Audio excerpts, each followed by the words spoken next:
OCD almost never goes away on its own. One of the things that means is at some point in your life, if you don't make the committed decision to really go for it and really challenge this process, it's probably going to be largely in control of your life until the end. Understanding what OCD is, what the treatment looks like, for example, if you're going to use ERP, that's not really where I see people getting caught up. And it's certainly not where I got caught up in my own OCD experience. What I got caught up in is it's scary. It's scary to do. And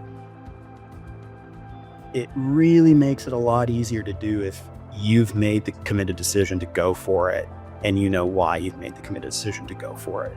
Because if you hadn't really committed to the decision to overcoming OCD, it's just going to be a lot rockier road because you're going to find all kinds of reasons not to step into those really tough exposures.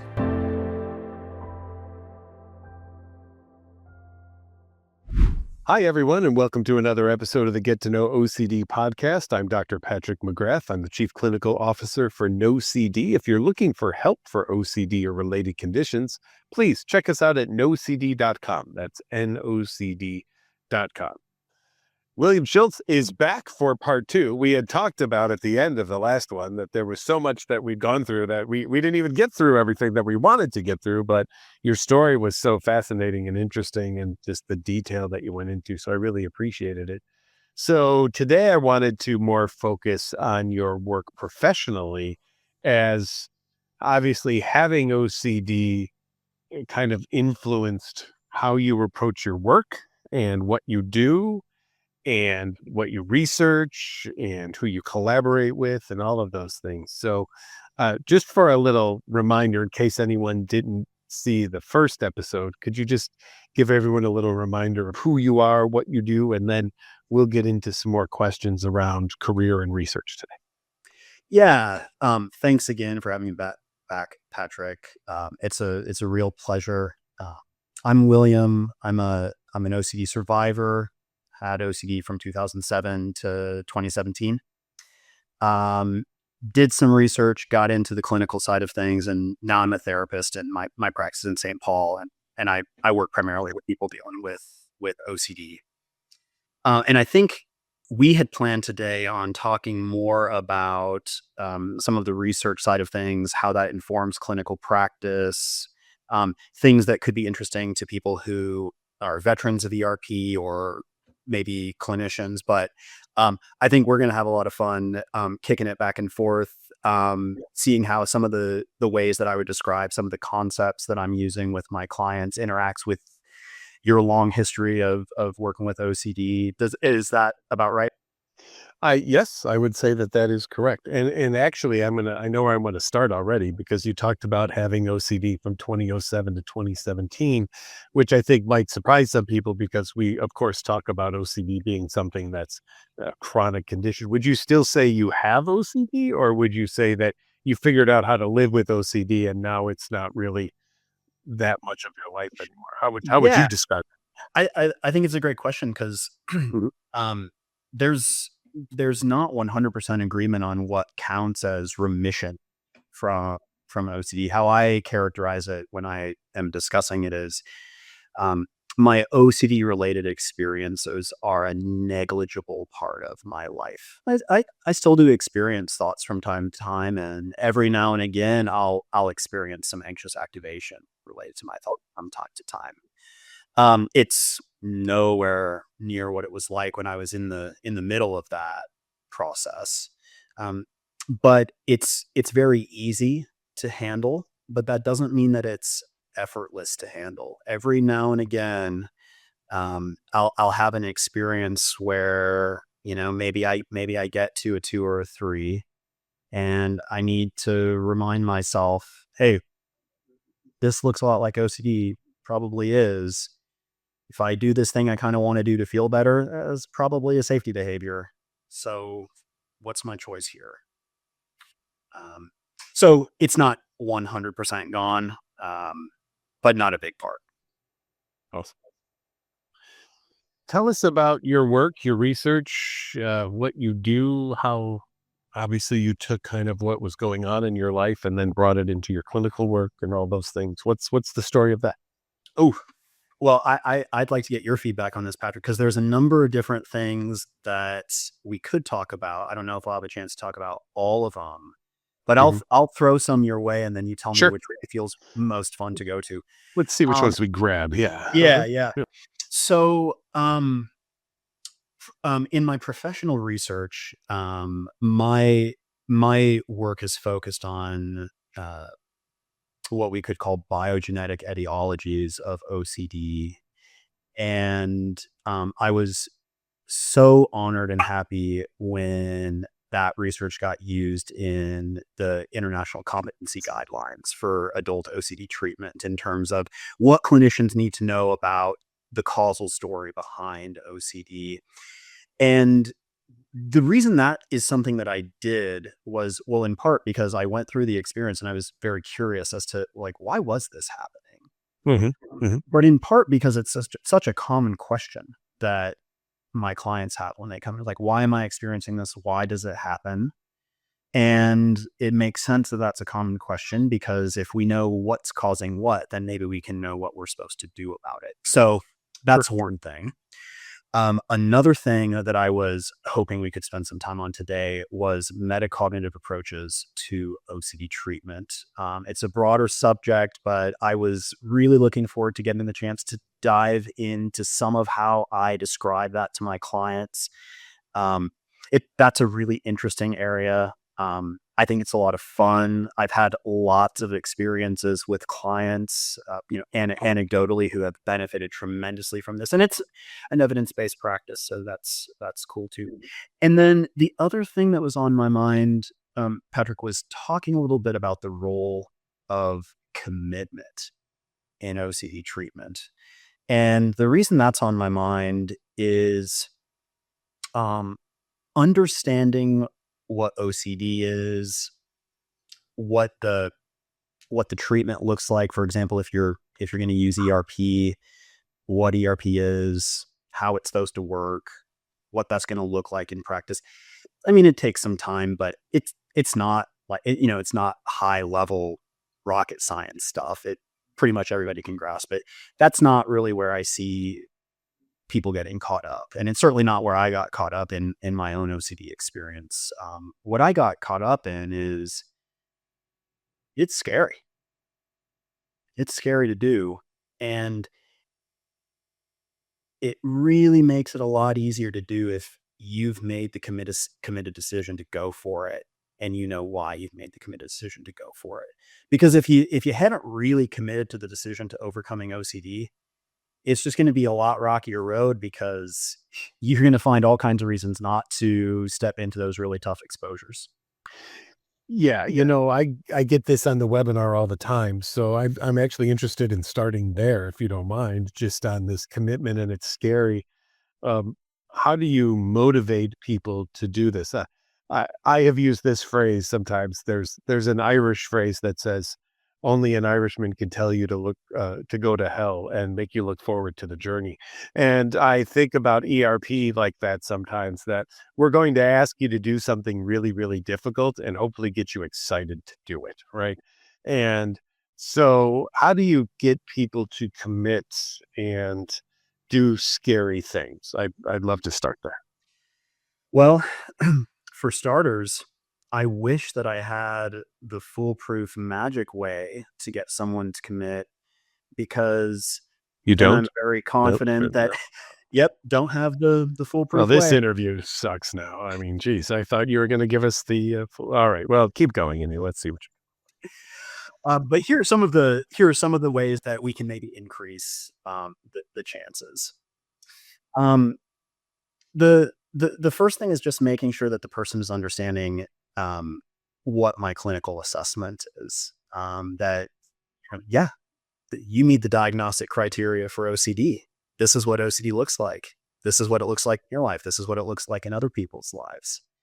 It's always for people who have been in the dark a long time about what's going on. That is a really helpful experience. And oftentimes putting a label on it gives them a little bit of a handhold to use when they're leveraging that to make the committed decision to step into the exposure. So that's part of it. However, as you and I both know, and any OCD veteran knows, and maybe even some people beginning the OCD world or the OCD healing process know, we do not get a guarantee. And to me, what that means in clinical practice is having conversations, sometimes prolonged conversations, as what it is that would make someone willing to take the risk. Because that's what this is. This is a calculated risk. I would never characterize it as a realistic risk. I would never ask my client to do an exposure that's realistically risky. Right. Yeah. Nor would I. But the feared events could happen, whatever they happen to be, even though the chances are probably negligible. And there's lots of ways that conversation turns up with people. And one example of how that conversation goes is, well, OCD almost never goes away on its own. Sure. And one of the things that means is at some point in your life, if you don't make the committed decision to really go for it and really challenge this process, it's probably going to be largely in control of your life until the end. And that's a really sad story, because if you get to the end, let's say, 80, 90, whatever, and you lived your life and, well, you were alive and OCD was calling a lot of the shots. My guess is that would be a very sad realization that, oh my goodness, I kept saying not now. I kept saying not yet. I kept saying I'm not quite ready. Kept saying I'm not quite sure. And month after month turned into year after year. And now I don't really have a chance to live a life without OCD being in charge. Yeah. I love that distinction between living the life I want to live and living the life OCD wants me to live. Right. That's right. That those are kind of the choices that a lot of people feel stuck between. Yeah. And my guess would be that certainly this is what most of my clients tell me, is that in a world where they live their life in the sense that they're alive and they go through each day, but lots of intrusive thoughts, lots of painful emotions, a lot of safety behaviors, and they get to the end 50, 60 years later, whatever it happens to be, I'm sure that they would be willing to give pretty much anything to get a chance to go back in time and give it a shot. Take the chance. Say, hey, I don't know if I really want to go through the life I just lived, where OCD was calling the shots all the time. Maybe that would make me willing to take the chance. And that might not be everyone's decision, of course, but that can be a useful way of looking at it. And it relates to what turned the corner for me in my experience, where the last 3 years I knew I was supposed to do ERP. But I just was too scared to do it. And it was something along those lines where I was realizing, like, this isn't going anywhere on its own. And it's, Patrick, when you hear me talking about the committed decision, for me, it's about where you're prioritizing OCD treatments in your life. Because if my priority was, well, I really don't want to have OCD, but I definitely don't want to die of rabies. Well, if not dying of rabies is my top priority, well, then I should be doing my safety behaviors, because it's not a guarantee I won't die of rabies, but it increases the chances of it. If I check that piece of garbage, whatever. Right. But if my top priority is overcoming my OCD, then I need to abstain from my safety behaviors.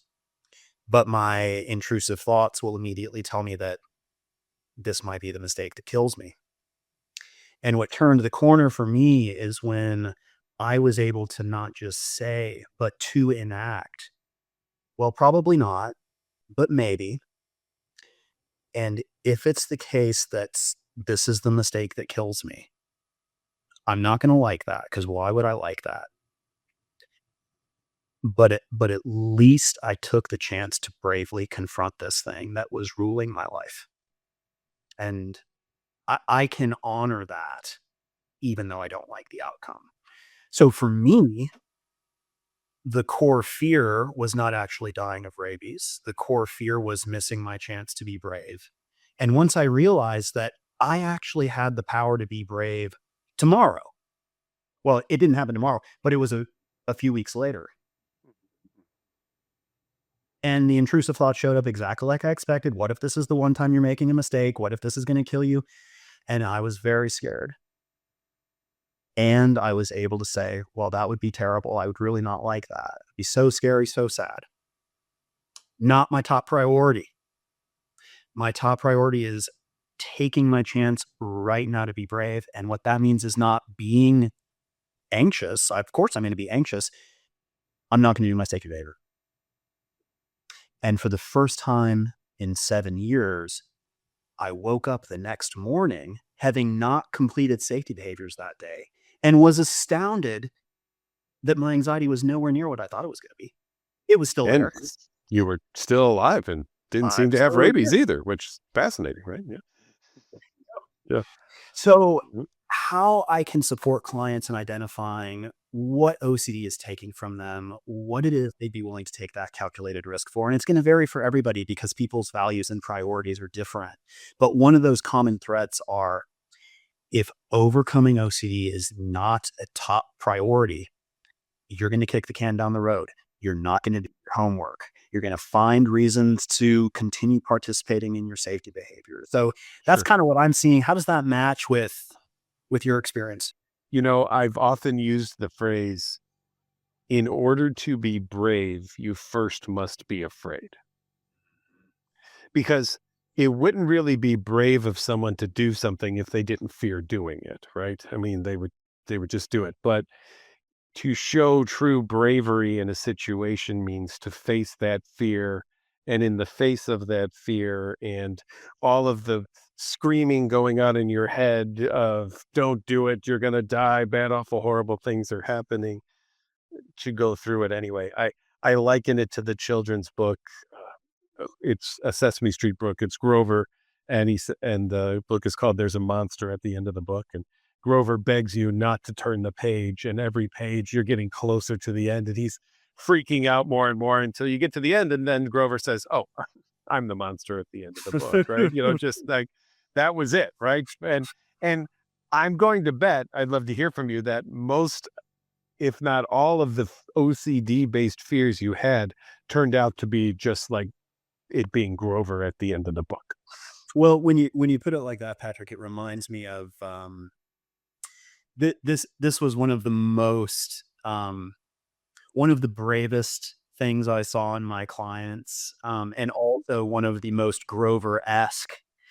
I I'm doing some work with a client with some scrupulosity related obsessional content and some core fears about being cast into hell. And we're working our way up the hierarchy. And, we start small. His OCD had been around for a long time, very powerful, very disruptive. We do the psycho ed. We talk about commitment. He's at least partially on board, steps into some initial exposures. We start working our way up. All of a sudden, he's holding on to pictures of the devil in my office. Now he's holding on to pictures of the devil, saying that maybe by holding this picture of the devil, I'm actually secretly worshiping the devil. All right, so scary stuff. But the moment I had in mind was that fateful day when he came into my office knowing that we were reading the Satanic Bible that day. This is near the top of his hierarchy. And so, we check in, he's still willing, we go for it. I start reading, and maybe 10 minutes into the reading, he looks at me and he says, "That's it?" Hmm. And I say, That's it. That's it. And he think, I thought it was going to be dark rituals and clouds of smoke everywhere. And it's just talking about how you shouldn't let your uncle take your stuff. Yeah, that's it. And he transitioned into remission just a couple months later. And in his mind, the buildup was Grover-esque. Right. But when he And actually got to it, sure. And some people will hear that like, oh my God, you made him do that. No, we don't make anybody do things, right? never in a million years. Never in a million years.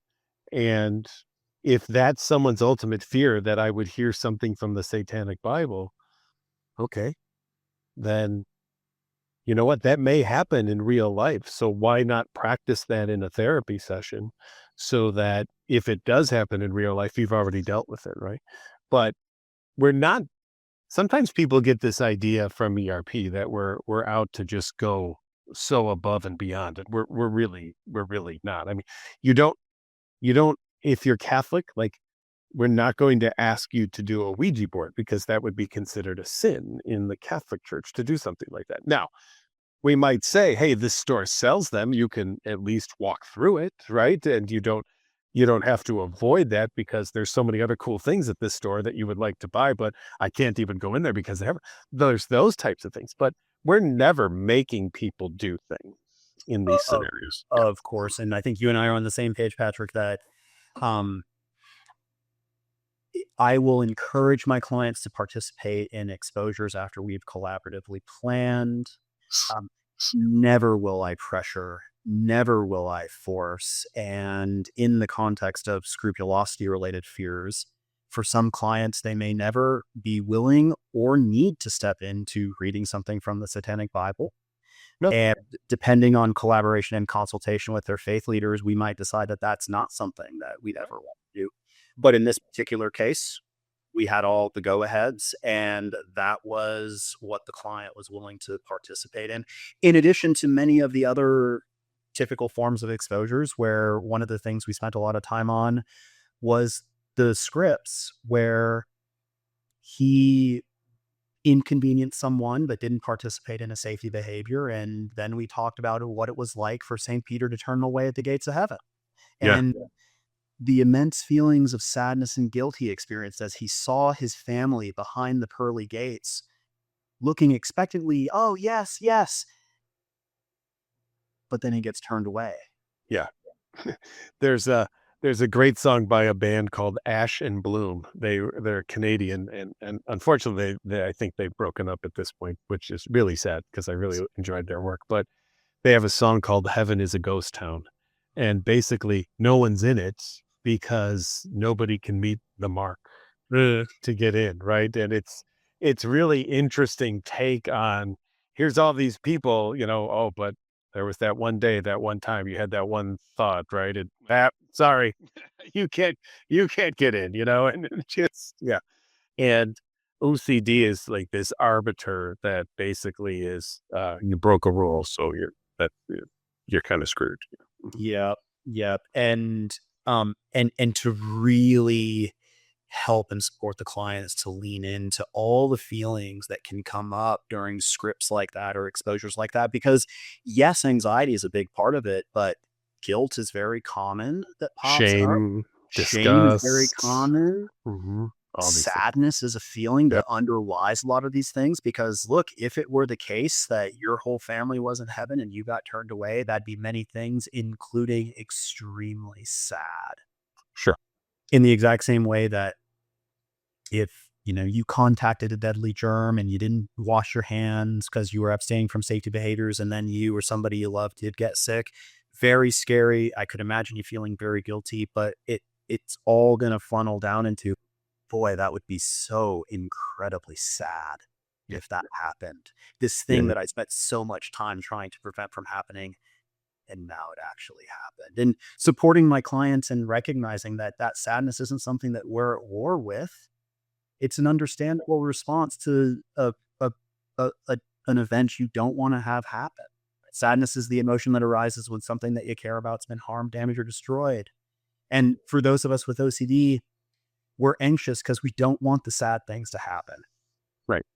Desperately don't want those sad things to happen. And if they do, we'll blame ourselves for the fact that we didn't do the thing to stop it from happening. And we have some idea how painful it can be when we blame ourselves like that. So it's metacognitive treatment isn't just one thing. I would characterize metacognitive treatment for OCD any form of intervention that's evaluating the thoughts that we have about our thoughts or the emotions that we have about our emotions. So the way that I'm incorporating metacognitive therapy into my practice with clients is inspired by Adrian Wells and Reed Wilson, who both use metacognitive approaches. But let me throw a few examples your way, Patrick, and then we can kick it back and forth. So I want you to imagine that I'm working with a client whose primary obsessional content is they're going to be struck by a meteorite. One of my favorite examples, actually. Okay, yeah. Great example. Use it all the time. Now, they know, because they've researched it in detail, that the chances of being struck by a meteorite are very low. As all of us know, very low does not mean zero. And their primary safety behavior, by no means their only one, but their primary safety behavior is they stay in their basement all the time. Under the layers of things above them. Yes, there we go. Yeah. Now, it's not a super enjoyable life to be cooped up in the basement all the time, because their lives really become small. Because not leaving the basement means not getting to participate in a lot of things that life has to offer. So it's not that they love it being in the basement. It's just when they compare what it's like for them to be in the basement, even though oftentimes it's not fun, it sure does seem very preferable to what it's like to be them if they're outside of the basement, which is extremely scary, very difficult to function for a lot of different reasons. Now, let's extend the example another step. Friend of this client kind of knows what's up. Calls the client up. All right, man, come on. We gotta get you out of there. Like, we all miss you. We want you to be with us. Let's go to the baseball game together. I know it'll be hard for you, but you'll be fine. Or whatever other thing they typically say. When I'm describing metacognitive elements of treatment to my clients, here's what it sounds like. Let's say our client with the fear of meteorite strike is Fred. So Fred gets the invitation from a friend. Let's go to the baseball game. Fred's thinking about being in the stadium, wide open sky above him. Okay. One of the things that Fred is afraid of is, if I go to the baseball game, I might be struck dead by a meteorite. And even though Fred knows that the chances are negligible, he also knows the chances are non-zero, and it could happen. And the truth is, that is a scary thought. The idea of being hit by a meteorite and killed when you don't want to die that's a really scary thought. For sure. And if it were to happen, it would be really sad, because that would be it. You wouldn't get to live or enjoy the rest of your life. But there's another thing that Fred is afraid of. And he normally doesn't have the words for it, even though once I describe it to Fred, it starts to click. One of the things Fred is afraid of is being struck dead by a meteorite. But the other thing that Fred is afraid of is what it's going to be like to be him if he goes to the baseball game, even if he's not struck by a meteorite. Because what it's going to be like to be him if he goes to that baseball game is he's very likely going to experience his internal world going out of control. If he goes to that baseball game, he probably is going to have thoughts about meteorites, and they probably are going to make him feel anxious. Sure. And he's going to get stuck with unwanted, uncontrollable, distracting, and painful internal experiences that really will make it hard for him to enjoy the baseball game, really will be quite painful, even if he never gets struck by a meteorite. So one of the things he's afraid of is being struck by a meteorite. But another thing that he's afraid of is the out of control nature of his internal world. And he understandably doesn't like the idea of his internal world going out of control. Because who would like that idea, Patrick? I'm not a fan myself. No. What would it be like if a friend says, "Hey, Patrick, how are you doing?" And you're like, "Oh, well, my internal world's out of control in an extremely distracting and painful way. But other than that, just fine." Yeah. Yeah. Anything we can do to stop that, that'd be great. Anything we could do to stop that would be fine. And what most of us with OCD do to at least momentarily reestablish control of our internal world is a safety behavior. And one of the reasons that we do the safety behavior is because we believe we might further reduce the negligible chance that the unlikely event will occur. Yes. The other reason we do the safety behavior is so that we can at least momentarily increase the level of control we have over our internal world. So we can make the unwanted, uncontrollable, distracting, and painful feelings reduce or stop at least for a moment. And final step, and then I will throw it back to you. When I'm bringing this particular formulation into ERP practice, the way that we're able to frame the ERP practice is, yes, I'm getting practice being a person who does not have full direct control over their internal world, and seeing that I can handle it, seeing that I can continue living my life even though I don't have that complete control and it is distracting and painful, and seeing that the more I practice it, the easier and easier it gets, until that great day when all of a sudden I'm able to see for myself, this is easy. This is easy now. Not effortless, perhaps, but easy. And that's when, I'm characterizing OCD as in remission. It's so interesting to hear you describe it that way. The first book I wrote a little stress management manual a long time ago, just based on a introductory talk that I give to the people that I work with. And I have a chapter called Control is an Illusion. And I talk about this idea that control is attempted through worry, and worry serves two functions. The first function of worry is if I worry hard enough, I can somehow prevent things from happening. And my mom was great at this. I would come home at night when I was 16 and my dad would be there too. And my dad would say, "Is the car okay?" And I'd say, "Yes." And my mom would say, "Are you okay?" I'd say, "Yes." And then she'd say, "See, it's a good thing I was worrying about you." Good thing I That was worried. somehow, yeah, her worries somehow prevented me from dying in a car accident instead of my excellent driving skills, of course. And the second part of worry comes out of the idea that if we can worry about every bad thing that might happen, then we can prepare for every bad thing that might happen. And then if we're prepared for every bad thing that might happen, we won't need to worry about it anymore.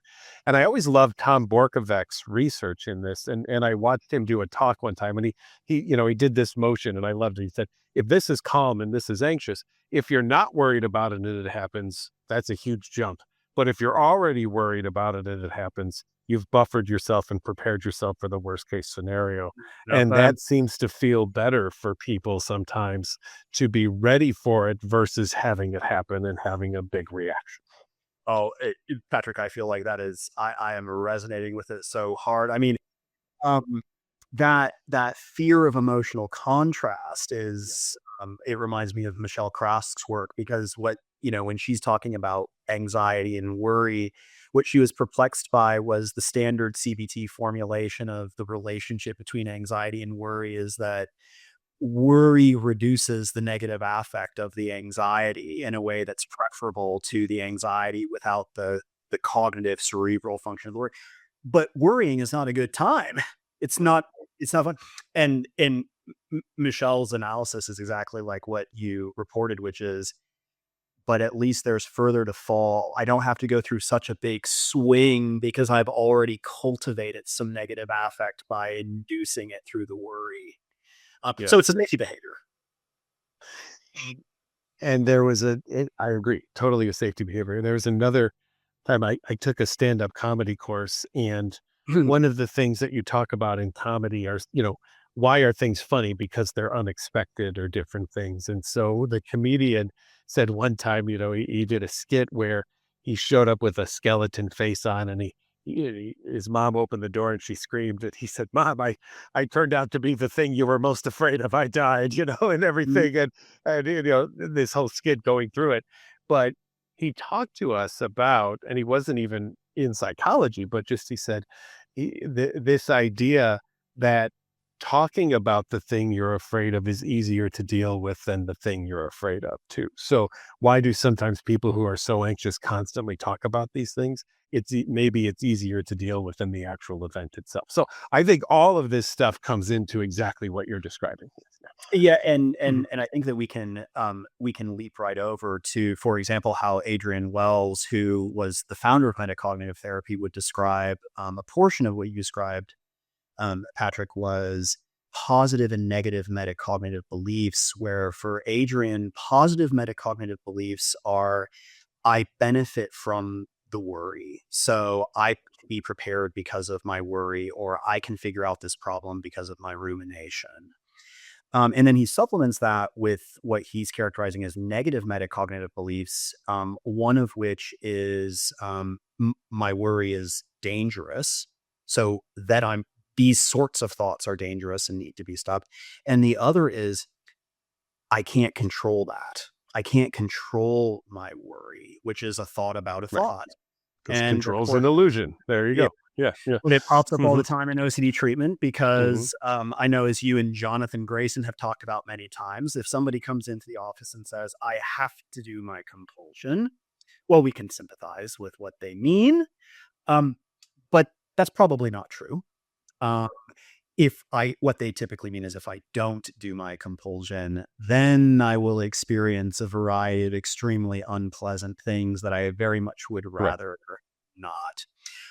Patrick, if this is okay, I want to give another example because I think it's going to be Please. useful to Yeah. reinforce this idea of the difference between what I would characterize as the object level concern, which is whatever the content is of the scary story, right? Hit by a meteorite, abducted by aliens, running over someone with your car without knowing it, whatever the story is. And then the process related concerns, which is what I'm characterizing as a loss of control of someone's internal world. Okay. So an example that can illustrate that is, imagine that I'm working with a client and he comes in and tells me, William, nobody seems to understand what's going on to me. But it kind of feels like OCD. I think I need your help. But I also think I'm going crazy. Okay, here's what's happening. Okay, well, tell me what's going on. Okay, well, I was at a soccer game with my friends, playing soccer, which is something that I very much enjoy. And all of a sudden, out of the blue, I just noticed the image of my uncle. Just there, his image was in my mind. I was like, well, that's weird. Like, I love my uncle. He's great. I have no problems with my uncle. But then it stuck around. And I was trying to play soccer, but the image was still there. And so I was like, oh, like this. And I tried to make it go away. And I realized I couldn't. Now, in that particular example, the content of his obsessional content is benign. He's not scared of his uncle. He doesn't think his uncle's going to do something bad. There's not a scary story where maybe he did something bad to his uncle or his uncle is going to do something bad to somebody. It's not that. His concern is that I'm now experiencing an unwanted object of awareness and it's getting in the way of me doing the things I want to do in my life. But I can't control it. And if I can't control it, that means it's going to continue to interfere in what I want to be doing. And that's really scary because that is a scary idea. the idea that you never again get to participate in the life that you want because you're always subject to an unwanted object of awareness. So when we're working with clients who have sensory motor theme areas, much of the time it's not, oh, I'm worried that noticing my swallowing means that there's something wrong with my throat. Much of the time it's, I'm worried that I'm going to be having a great dinner with my wife and then it's going to be ruined because I become aware of my swallowing. Sure. Mhm. And so when we plug that back into the metacognitive formulation I was describing with Fred, the object level fear, the content, the scary story that the person with the swallowing is experiencing is, the rest of my life is going to be damaged or ruined because I no longer get to enjoy the things I want to enjoy in my life. But the process is, I am out for dinner with my wife right now, and I have lost control over my internal world in a way that's distracting and painful. It's not a hypothetical. It's not a one day I might lose control over my internal world. No, it's my wife's telling me about the new thing at her job, and all I'm thinking of is swallow, swallow, swallow, swallow, and I'm at a 7. This is actually happening. Not one day, not what if, not tolerate uncertainty. No, it's really here right now. And I can't stand it. And it's so painful, and I can't make it stop. So what are we doing in ERP? Yeah, that's scary. That's sad. And it's true, you can't directly make it stop. Because if you could, Right. OCD treatment would be real quick. Yeah, 100%. Oh, snap our fingers. Hey, knock it off. Yeah. Thought with you. Thought? Yeah. Come on. Instead, therapy is, what is it like for me to go to dinner with my wife and not just tolerate awareness of my swallowing if it shows up? Maybe I deliberately hold on to it. Maybe I say, you know what? All dinner long, I'm going to hold that idea. I might not be swallowing right, or I might get stuck with sensations or thoughts related to swallowing. And I'm going to let those experiences be there, even though I don't like them, even though they're distracting, even though they're painful. And the entire time that those are there, I'm going to practice my psychological flexibility, which is I can still listen to my wife and interact with my wife, even in the presence of those unwanted internal experiences. And yes, it might not be as easy as I would like it to be, but with practice, it's probably going to get easier. Or if you've heard me and John describe this, both of us have tinnitus or tinnitus, Yes. however people say it. I live with this daily, right? And I've lived with this for over 30 years where I don't know what silence is. I could not describe what silence is to someone because I have lost the concept even of what silence is because I just can't even remember what it was like not to hear the sound that I hear for the last 30 plus years. So I don't go into anything though thinking, gosh, I sure hope my tinnitus doesn't ruin this. I just go into life accepting I have tinnitus and it's going to be a part of whatever it is that I do. And so let's go do it. And here we go. Yeah. Mhm. And it's what I'm hearing you say, Patrick, is it's not what you would wish for. Oh, it sucks, believe me. And it's really loud right now because we're talking about it. So it's decided to scream itself into my Hey, head. was That's somebody for- talking about me? Let me. Yeah. Well, here I am. Over here. Yep. Mhm. Yeah. And it as you will know, maybe most or some of your listeners will know, it is a great point to connect in with one of Jonathan's important insights, which is committing to overcome OCD is committing to get better at living your second best life.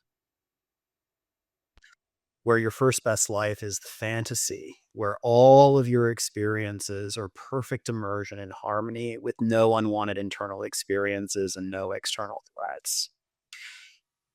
But your second best life is yeah, I'm going to go into this conversation and maybe my tinnitus is going to pop up. Maybe it's not. And if it does, I'm not going to like it because why would I like it? But I can handle it and I can keep going even though it's a pain. And that's okay. That's one of the cruxes of OCD, which is what makes OCD so rough, because living as if is a very painful, distracting way to live your life that makes regular activities extremely difficult. So in my OCD, where going outside became extremely difficult, one thing that I was afraid of if I went outside was maybe I'll be unknowingly bit by a bat, thus not get the vaccine, thus die of rabies. Very scary and sad thought. But the other thing I was afraid of is if I go outside, it's a practical guarantee that I'm going to lose control over my internal world in a way that's very distracting and painful and makes it very challenging to do the things I need to do, whether it's meet a friend or go to work or get the mail. And that's not low likelihood. That's happened to me 1,000 times, which leads me to believe it's probably going to happen next time. And of course, I don't want that experience. Who wants to lose control over their internal world? Anyone? No. Anyone? No. Okay. Nobody does. Right? Nobody. And so overcoming OCD from that perspective is recognizing that we will never get direct control of our internal world. But with practice, we can gain very good indirect, large degrees of control over our internal world that allow us to do the things we want to do with ease, even though perhaps never effortless. Right. I'm going to take my statement back. Not that it's never, because some people like a controlled loss of this, like a roller coaster or a scary movie or something, or jumping out of a plane. Some people put themselves purposely into those situations to have a bit of that experience. But there's still that feeling of there's a fence around that experience almost, right? It's like going to a scary movie. It's I kind of like to be afraid because in the back of my mind, I know it's just a movie, even though I really do feel afraid.